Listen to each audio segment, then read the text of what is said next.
আসসালামু আলাইকুম ওয়া রাহমাতুল্লাহি ওয়া বারাকাতুহু। সকলকে জানাই প্রীতির শুভেচ্ছা ভালোবাসা। আজকের এই পবিত্র মেহফিলকে সাজাইছেন আমার বন্ধু ভাইরা। তো শোনাবো বর্তমান ভারতবর্ষের পরিস্থিতি। হিন্দু মুসলমান ঐক্যবদ্ধভাবে আমরা থাকি এই ভারতবর্ষের জমিনে। একপন্থীর মানুষ আছে যারা আজকের হিন্দু মুসলমান ভাইয়ে ভাইয়ে থাকতে দেবে না। তাদের কাজ হলো বিবাদ বিভ্রান্তি করা, একে অপরের মধ্যে বিবাদ লাগানো। সে সম্পর্কে ছোট্ট একটি কালাম পরিবেশন করব, মনোযোগ সহকারে শুনবেন। মুসলিম ভাই মোর এগিয়ে চলো, হিংসার শিকল ছিঁড়ে ফেলো। মুসলিম ভাই মোর এগিয়ে চলো, হিংসার শিকল ছিঁড়ে ফেলো। আমার নবীর অপমান, ওরে আমার নবীর অপমান কি করে সইব বলো।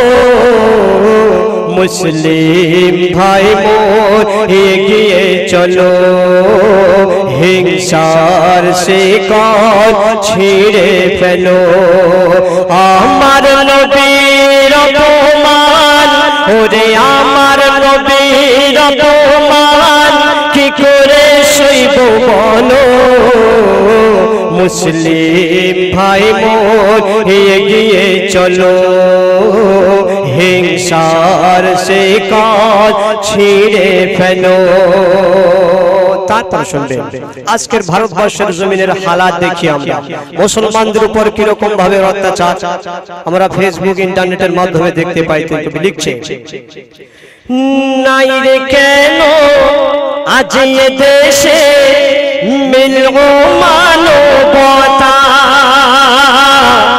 গণতন্ত্রের দেশে আজও কেন অভাব ওই স্বাধীনতা। নাই রে কেন আজ এ দেশে মিলব মানবতা। গণতন্ত্রের দেশে আজও কেন অভাব ওই স্বাধীনতা। চারিদিকে মরছে মুসলিম গো, চারিদিকে মরছে মুসলিম, ওরে চারিদিকে মরছে মুসলিম, আর কত মরবে বলো। মুসলিম ভাই মোর এগিয়ে চলো, হিংসার শিকল ছিঁড়ে ফেলো। হিংসার শিকল ছিঁড়ে ফেলো। মুসলিম ভাই মোর এগিয়ে চলো। আমার নবীর অপমান, আমার নবীর অপমান কি করে সইব বলো। মুসলিম ভাই মোর এগিয়ে চলো, হিংসার শিকল ছিঁড়ে ফেলো।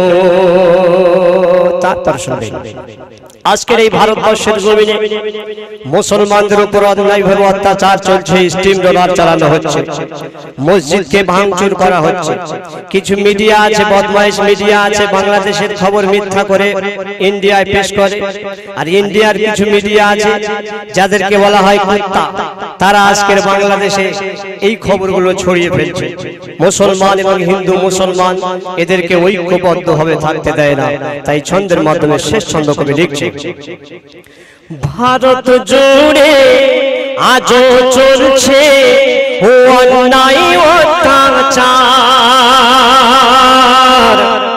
মরা একসাথে নাই বলে আজ চলছে অবিচার। আজকের মুসলমানরা যদি ঐক্যবদ্ধভাবে থাকতো, কারোর ক্ষমতা ছিল না মসজিদ মাদ্রাসা ভাঙচুর করা। মুসলমান আজকের ভাইয়ে ভাইয়ে মিল নেই, একে অপরের মধ্যে মিল মোহব্বত না থাকার কারণে পৃথিবীর এত ছোট শক্তি মুসলমানদের উপর গ্রাস করছে, মুসলমানদের উপর অত্যাচার চালাচ্ছে। আমার নবী হুজুর আকরাম সাল্লাল্লাহু আলাইহি সাল্লাম বলে দিয়েছে, আল্লাহ দ্বীনের রুশকে মজবুতের সহিত ধরো, জুদা হয়ে যাও না, আলাদা হয়ে যাও না। যদি আলাদা হয়ে যাও পৃথিবীর জমিনে ক্ষুদ্রতম শক্তি তোমাদেরকে গ্রাস করবে, তোমাদেরকে আক্রমণ করবে। তাই লিখছে, ভারত জুড়ে আজও চলছে অন্যায় অত্যাচার, মরা একসাথে নাই বলে আজ চলছে অবিচার। শোনো নওজোয়ান হও সাবধান, লোভেতে পাপ করো না। মুখোশ পরা মানুষ তোমার হারিয়ে দেবে হুঁশ, কিছুই টের তুমি পাবে না। মাথায় কাফন বেঁধে নাও রে গো, মাথায় কাফন বেঁধে নাও রে, ওরে মাথায় কাফন বেঁধে নাও রে। নবীর দিন বাঁচাতে চলো, মুসলিম ভাই মোর এগিয়ে চলো। হিংসার শিকল ছিঁড়ে ফেলো, হিংসার শিকল ছিঁড়ে ফেলো। মুসলিম ভাই মোর এগিয়ে চলো। আমার নবীর অপমান কি করে সইব বলো, মুসলিম ভাই মোর এগিয়ে চলো।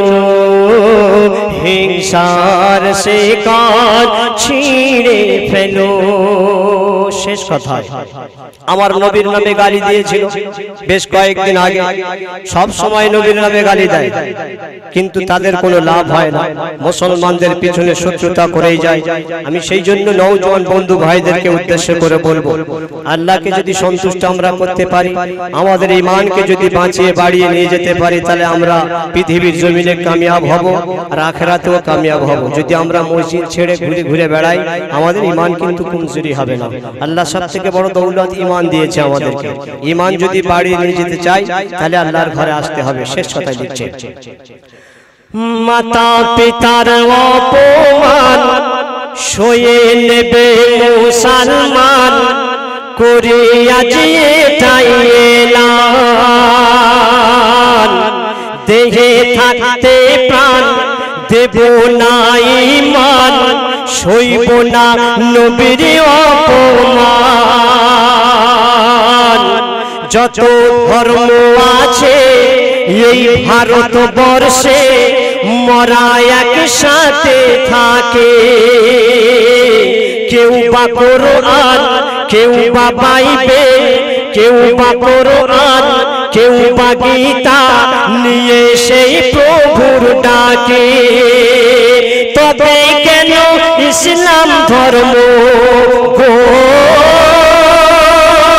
তবে কেন ইসলাম ধর্ম, তবে কেন ইসলাম ধর্ম এত লাঞ্ছিত বলো।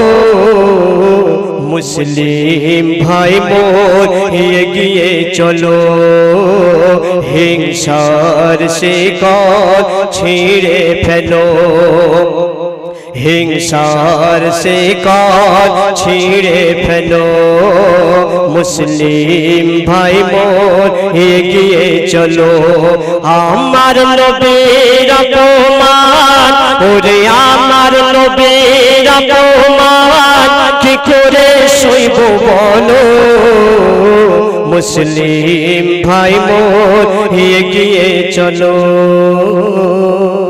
হিংসার শিকল ছিঁড়ে ফেলো।